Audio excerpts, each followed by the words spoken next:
Hey guys, welcome back. Today we're building a mobile miter saw station that is going to be super compact and have a bunch of really cool features.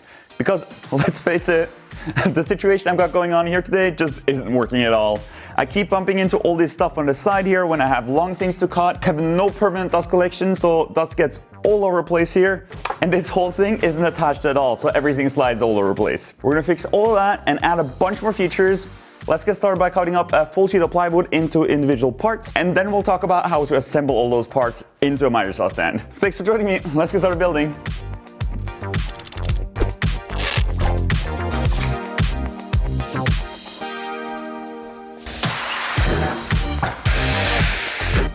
Was a little shorter than I thought.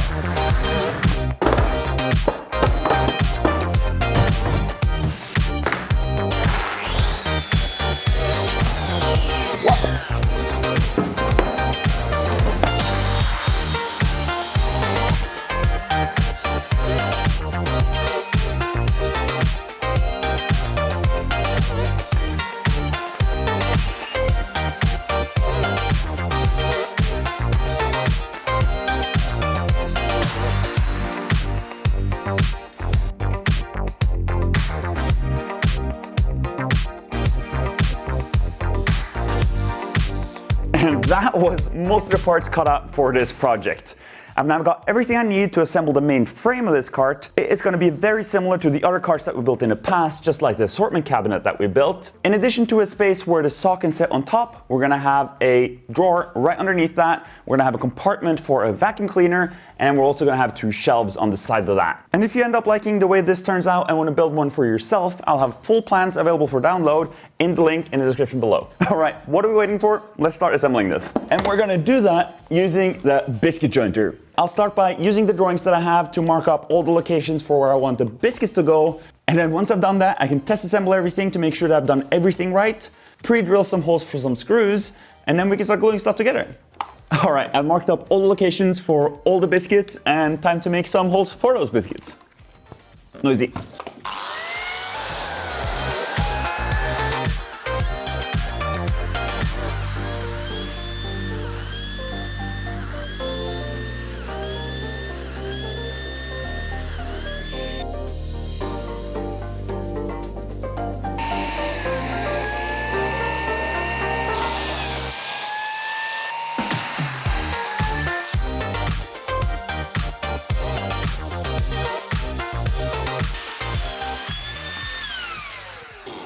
All right, that was the last one. Let's see if everything fits together.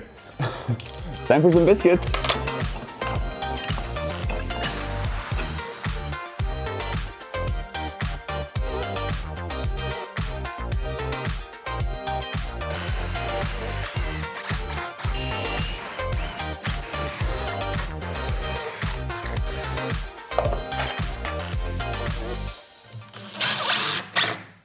All right, looks like I got lucky this time around as well. Everything fit together nicely. And just like with the media cabinet, I've assembled the whole thing dry. Then I drove in some screws to make sure that everything is held in place nicely. That way I can take everything apart, assemble it again with glue without having to worry about parts fitting together or shifting while the glue dries. So let's do that, and then we can start on the cool bits for this project. All right, time to get this thing glued up. All right, biscuit. Biscuit, biscuit, biscuit, biscuit, biscuit, cookie, biscuit, cookie, biscuit.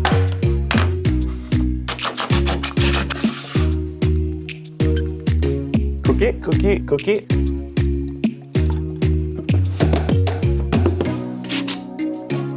Cookie, cookie, cookie. Oh, biscuit, biscuit.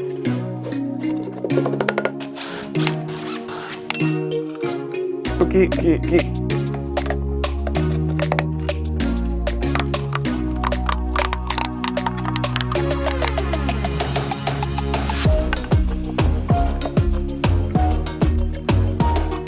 Oh no, I'm out. Luckily, I've got a whole bunch more. Okay, last piece. Oh baby. And the nice thing now is that I don't need any clamps. I can just use the screws to hold everything together while the glue dries.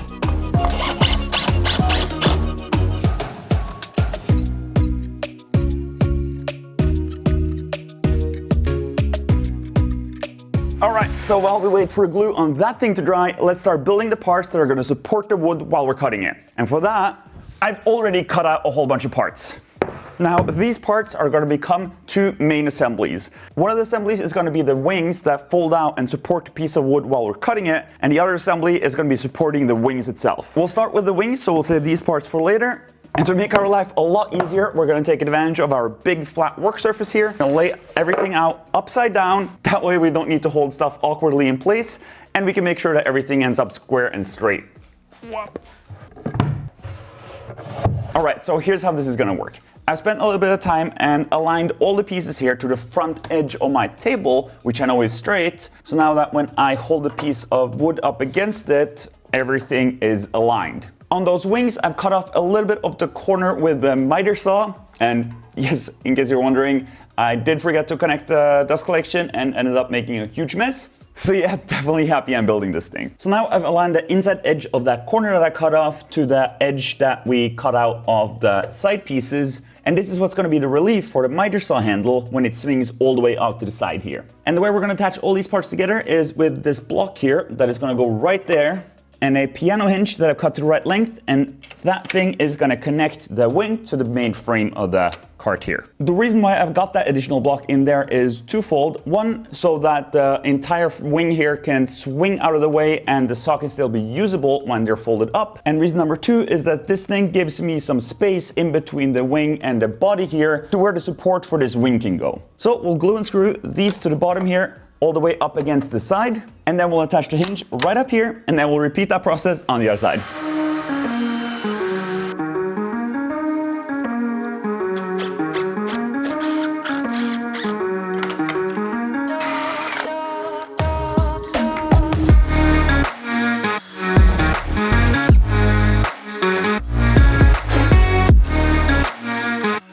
So that's both sides done. It's time to get these clamps off and attach the last piece. We can now fold these guys up on both sides, and then we'll spin this whole thing around. Oh. Then we'll spin this whole thing around. All right, time to mount the parts that are gonna hold these wings up when they're in use. And for that, I made these guys. These parts are just quite simply made as a square on the table saw, and then I used my track saw to cut the angle here and to cut most of this notch here. And to cut out the last little bit here, I used the bandsaw.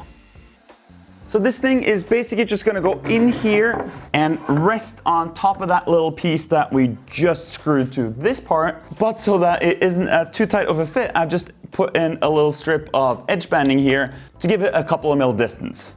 And now we can attach another piano hinge to the back here, which will make this part swivel out like this.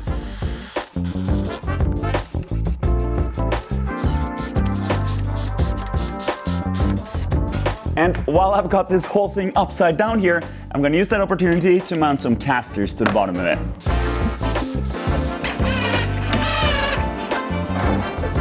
Okay. Look at this. I've got the saw on top of here and it fits really, really well. And check this out. Huh? Now, you might notice that there is something off here. And no, I don't mean the obvious part where these are drooping. We'll take care of that in just a second.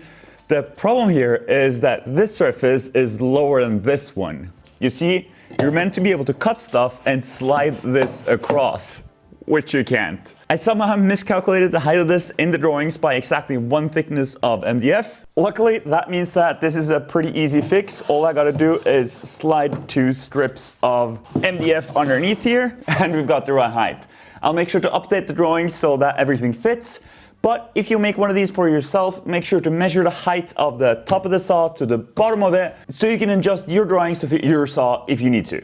Okay, so now that our little mishap is taken care of, I'll glue that in place later. Let's have a look at these slightly droopy side wings here. So you are now underneath that wing, and this is what supports it. I've intentionally made this bit quite a bit too short because I want to have some adjustability. And we're gonna get that adjustability with this piece. Now this is just a little piece of plywood that I've drilled a hole into and then ran a normal metal tap in to make regular M8 machine threads. And this thing is going to function as our little adjustment knob. It surprises me every time how well this works tapping just regular plywood. I can glue this thing to the bottom here, and then I can adjust the height of this by adjusting the screw. That way I can level both sides so it's perfectly level with the saw.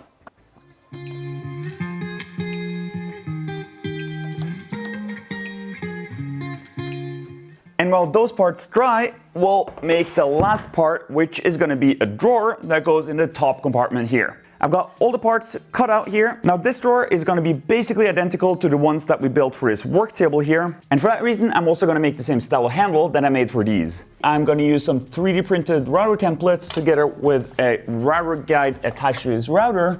Now, in case you haven't seen that video yet and you want a little bit more detail about this process, you can go check that out up here. In short, what it basically means, I'm going to use a series of these router templates to make a oval cutout in the front of the drawer. That will give me a really nice and comfortable handle with the additional benefit of not having a hole all the way through, so dust stays out, especially for a saw like this that still is going to generate a lot of dust.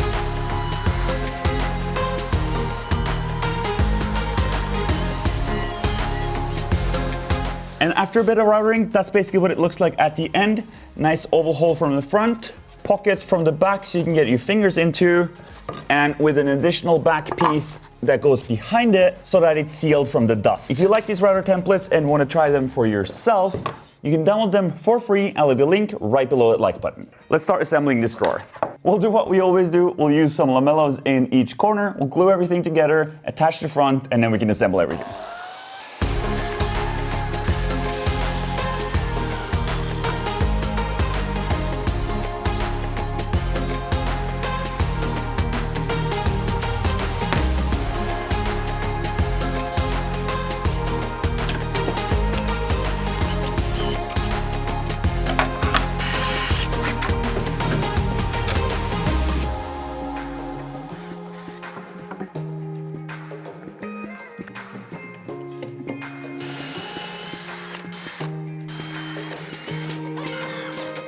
All right, let's see if this thing fits.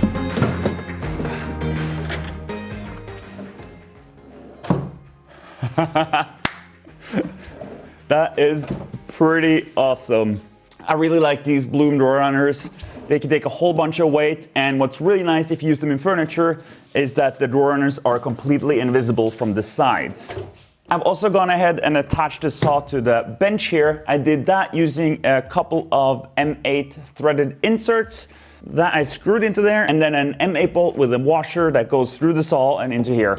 And this thing is really not going anywhere. And if I ever have to take it with me, I can just undo those two bolts and that's gonna be no problem. To finish everything off, let's take off these clamps and get this thing leveled. And for that, I have a little 3D printed surprise. So I printed these little ramps with a little divot in the middle. And these things are going to go under here so that when this thing swings open, it's gonna ride up the ramp and catch a little indent there. So it always stops at the same place. And yes, if you want, you can also download and print those for yourself.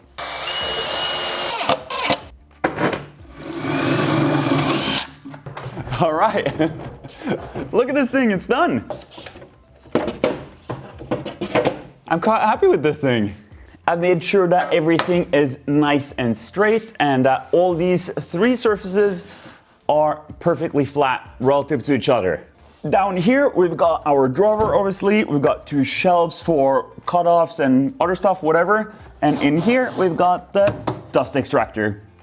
And it's a very snug fit. So we are gonna pretend that I measured it the right way and didn't have to cut off the top of my vacuum cleaner here. Okay, cool.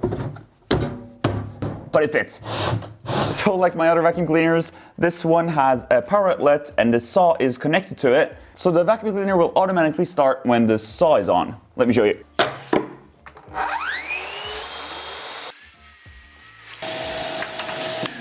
Which means that there's gonna be a lot less dust in the workshop from this tool now, which is great.